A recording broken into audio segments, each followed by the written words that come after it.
Today we're going to talk about 10.2, and 10.2 is hypothesis testing for a population proportion. Oops. So, in other words, all of these problems will deal with proportions. So these will all be P's when you're conducting your null and alternative hypotheses.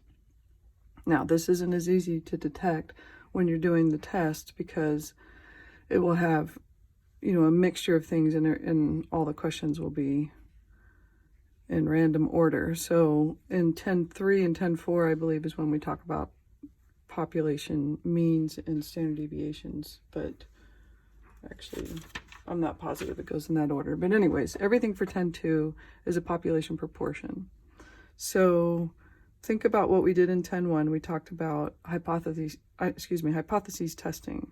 So let's assume that you had your null hypothesis, which was that the proportion, let's say, was 40% of whatever. 40% of people wake up before 8 a.m., something like that. And you challenge that. So your alternative hypothesis, which sometimes we write as H1, other times we write as HA for alternative, but whichever, this is your challenge. Let's say you say, no, I think more than 40% of the people wake up before 8 a.m.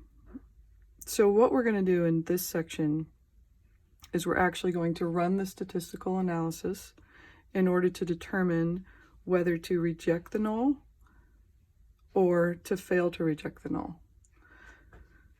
When we run our analysis, what we're mostly looking at is what's called the p-value, and we are going to compare that to the level of significance.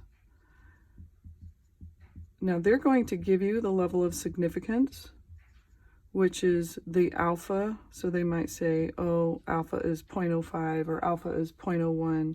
Remember, the alpha represents the probability that you would commit a type 1 error. And a type 1 error is when you reject the null erroneously. So you reject the null, but that was a mistake. You should not have rejected the null, okay?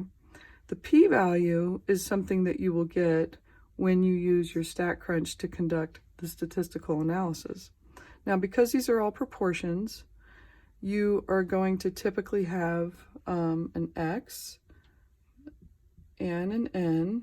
So it'd be something like, oh, well, 50 out of 175 people that I looked at in my sample woke up before 8 a.m. And so you figure out what that proportion was. So this is your p hat, okay? So they may give you the X and they may give you the N. The X is the number of people who did whatever it was you were studying. N is the total sample size. And then that gives you the proportion for that sample. In most problems, they'll give you the X and the N and you'll put them in, because what will happen is when you're trying to do your statistical test to find your p-value, you're going to go to stat, proportion stats, because these are all proportions. And then you're going to go to one sample. And I think all of these are actually with summary. Now, this should sound familiar to you because this is exactly the sequence that we did to get to the confidence interval.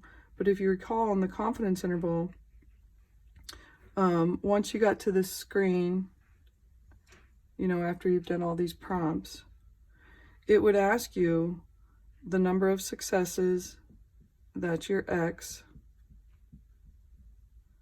and you would type that in, and then it would ask for the number of, what was the word they used?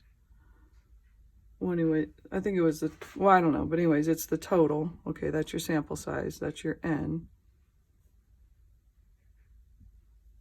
I wish I could remember that. And then you would skip down and you would select the circle down here that said confidence interval. But now you're not going to do that. You're going to stay up here where it's pre-selected. This is the default for the hypothesis testing. And you're going to type in, well, it should already have that it's a P because you went into proportion stats. It should already have the equals. So you've got to put in this value, whatever that was, the 0.40 in this case, okay? And then you've also, so it'll then automatically populate that one because these will always be the same. And then there's a drop-down menu for you to tell them which direction that goes. So let me put in red the things that you will populate. So you will put this in, and you will put this in, okay? This will automatically become whatever you put here. Hope you can see that. All right, then you hit compute, and it's going to give you some information, but what you're looking for when determining whether or not to reject the null is you're looking for the p-value. So let's say your p-value was, 0.046. Then you'd say, well, my p-value, 0.046, is smaller than my level of significance. Therefore, that's what we call statistically significant. And I would reject the null, which is kind of like saying you're supporting your alternative, but we never say it like that. Okay, something to remember. We still have some qualifiers. Not every problem is going to ask it, but some will. There's still going to be this question of, did it come from a random sample? So you're either going to say it was stated that it was random, if it really was, or that it's assumed to be random if they didn't actually use the word random in the narrative. Then there's also this guy, the NP 1 minus P greater than equal to 10. Now I think they use P naughts here. They have little zeros down there.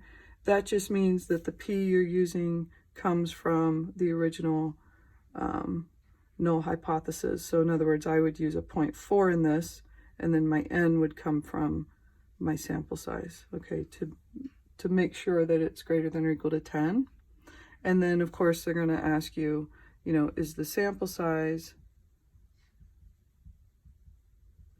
less than, and this will be your drop-down menu, less than 5% of the population size. And this should be familiar. You're not going to have to actually compute that. That's not a mathematical question in this section, but you will have to state that. I guess that's it. So good luck. We'll talk to you in 10.3.